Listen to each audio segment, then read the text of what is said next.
स्वतंत्रता दिवस था। मल्लू मिठाई वाला अपनी दुकान पर जलेबियां छान रहा था। दुकान पर कस्टमर्स की भीड़ लगी हुई थी।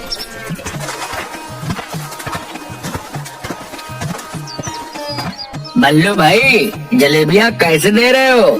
450 रुपए किलो। अरे अभी अभी तो 200 रुपए किलो जलेबी दे रहे थे। 1 घंटा 2 गुना से ज्यादा कैसे दाम बढ़ गया? आप ठीक कह रहे हैं सरपंच जी, लेकिन 1 घंटा पहले एक भी कस्टमर मेरे दुकान पर नहीं थे। अभी भीड़ को देख रहे हैं ना, अभी 500 रुपए किलो भी बेचूंगा तो हाथों हाथ बिक जाएगा। इतना लालच ठीक नहीं मल्लू, भगवान से डर। इतना लालच ठीक नहीं। इसमें लालच की क्या बात है? इसे अर्थव्यवस्था कहते हैं। मांग बढ़ेगा तो दाम भी बढ़ेगा। 200 रुपए किलो जलेबी लेना है तो कल आकर ले लेना। आज तो यही भाव लगेंगे भैया।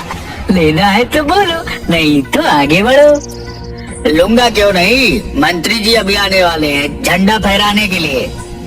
ये लो 4500 रुपए, 10 किलो जलेबी तौल दो।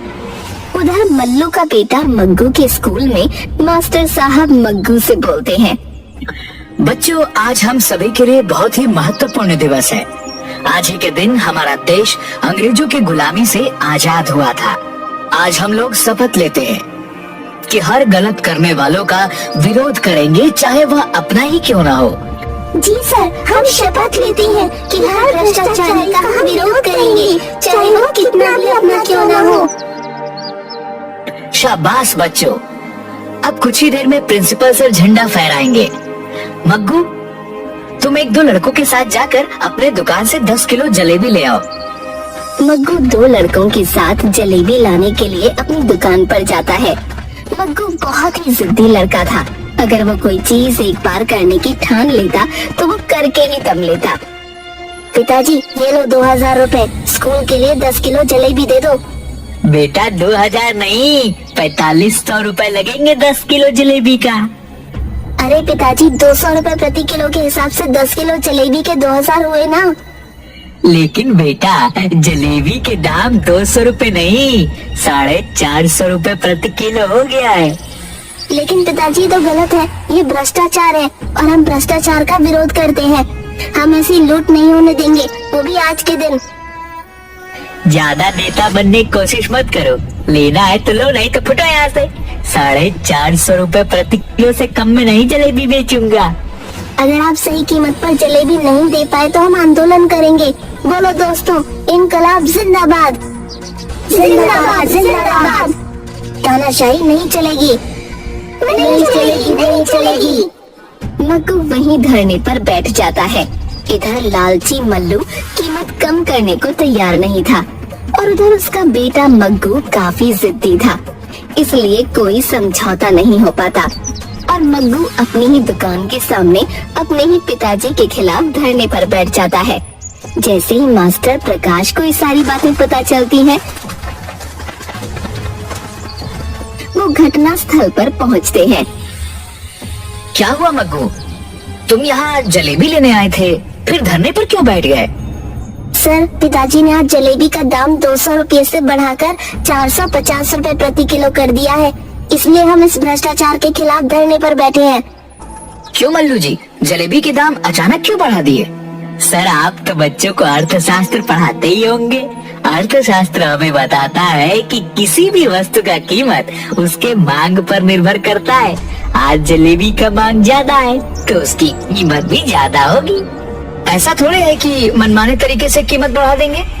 मैं तो अपने जलेबी की कीमत यही रखूंगा सर। हाँ, अगर आपको दूसरे जगह से लेना है तो यहाँ से 17 किलोमीटर दूर जाकर सस्ती जलेबी ले सकते हो। ओहो, यानी इस गांव में एकमात्र हलवाई होने का फायदा आप उठा रहे हो। मग्गू, क्या करोगे? हमें स्वतंत्रता दिवस आज ही मनाना है, इसीलिए 450 रुपए के हिसाब से ही 10 किलो जलेबी ले लेते हैं। नहीं सर, आप आज के दिन भ्रष्टाचार को बढ़ावा कैसे दे सकते हैं? मैं भी हलवाई का बेटा हूँ, मैं यहीं पर जलेबी छानूंगा और 150 रुपए प्रति किलो जलेबी सभी को दूंगा।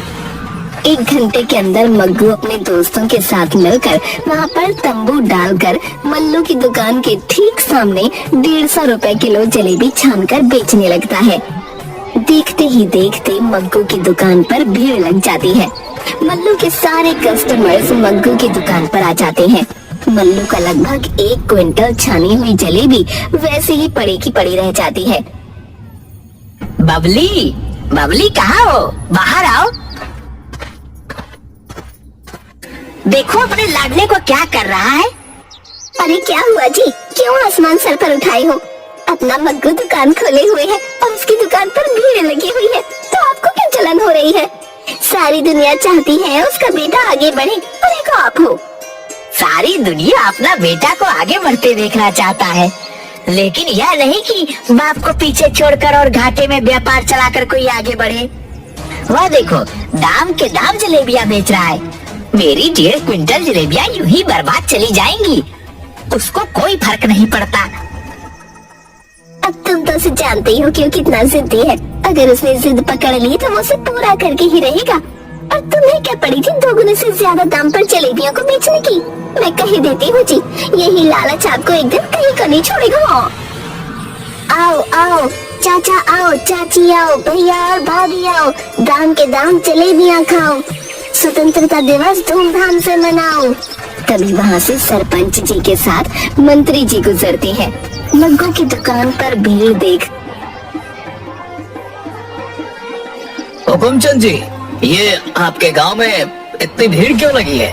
शायद कोई जलेबी की दुकान है, लेकिन ठीक सामने या बड़ी सी जलेबी की दुकान में एक भी आदमी नहीं, ऐसा क्यों? मास्टर जी, मल्लू के दुकान के सामने किसने जलेबी की दुकान खोली है? और उनके दुकान पर भीड़ है, इसके दुकान पर की भीड़ कहाँ गई? सरपंच जी, मल्लू ने अपने जलेबी का दाम दुगना से भी ज्यादा रखा था।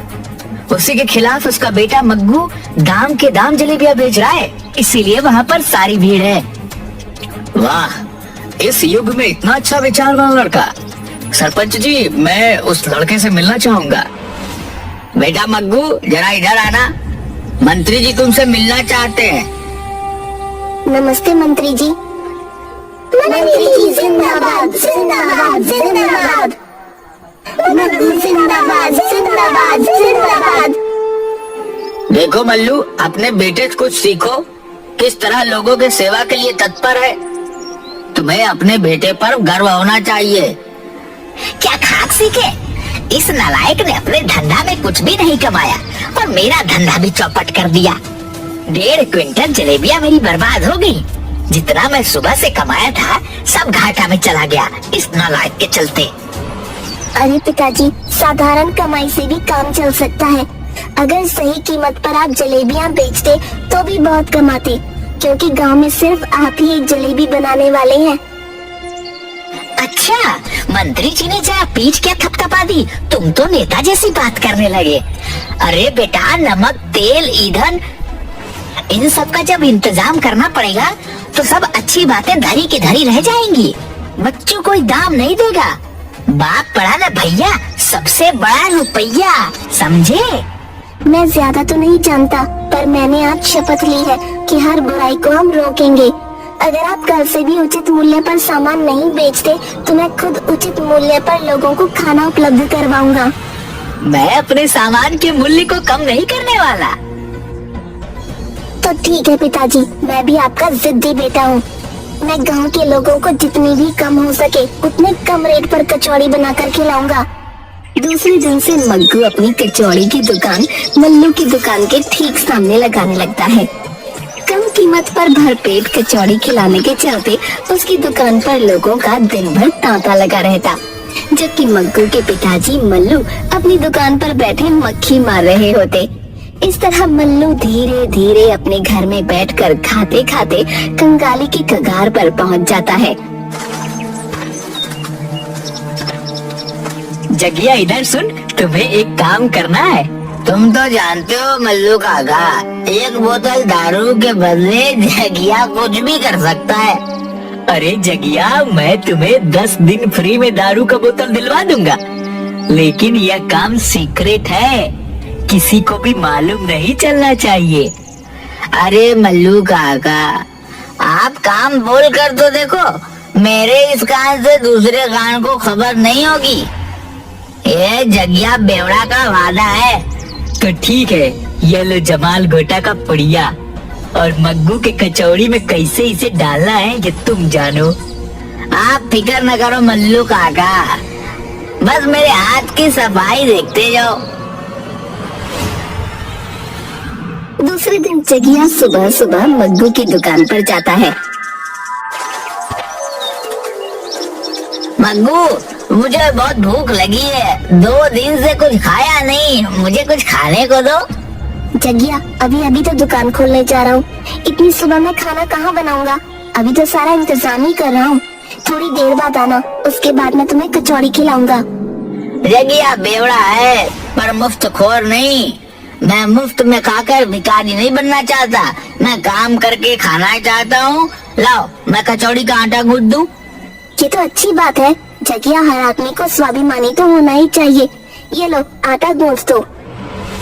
जगिया चुपके से आटा गूंथते हुए उसमें जमाल गोटा वाला पुड़िया मिला देता है। उस दिन जितने भी लोग मग्गू की दुकान पर खाना खाने आते हैं, सभी या तो बीमार पड़ जाते हैं या दस्त से उनकी हालत खराब हो जाती है। गांव में हाहाकार मच जाता है। सरपंच जी, मैं ना कहता था कि घटिया सामान इस्तेमाल करने से कभी भी बड़ी घटना घट सकती है। सस्ते सामान का यही नतीजा है। मैं भले ही कुछ ज्यादा कीमत पर खाना खिलाता हूँ, लेकिन मेरे खाने से आज तक गांव में कोई बीमार नहीं पड़ा। वैसी बात नहीं है मल्लू, मग्गू का दुकान खुले हुए आज 6 महीना हो गए। 6 महीनों में ये पहली घटना है। ये तो जांच का विषय है। मैंने पुलिस इंस्पेक्टर धाकड़ सिंह को इसकी जांच के लिए बोल दिया है। तभी धाकड़ सिंह जगिया को पकड़े हुए वहाँ पहुँचता है। ये रहा सरपंच जी, जिसने मग्गू के कचौड़ी में जमाल गोटा और बीमार होने वाला जहरीला पाउडर मिलाया था। पर इंस्पेक्टर साहब, आपको ये पता कैसे चला कि इसी ने मग्गू के कचौड़ी में जहरीला पदार्थ मिलाया है? दारू का ज्यादा सेवन कर लेने के कारण यह थाने के पास गिरा हुआ पड़बड़ा रहा था। इसके पास दारू की 10 बोतलें थी। पूछताछ में यह बताया कि मल्लू ने उसे यह दारू उपलब्ध करवाए हैं। उसके बदले में इसने मग्गू के कचौड़ी में कुछ पाउडर मिलाया था। देखा मल्लू, लालच ने तुम्हें कहाँ पर लाकर छोड़ा।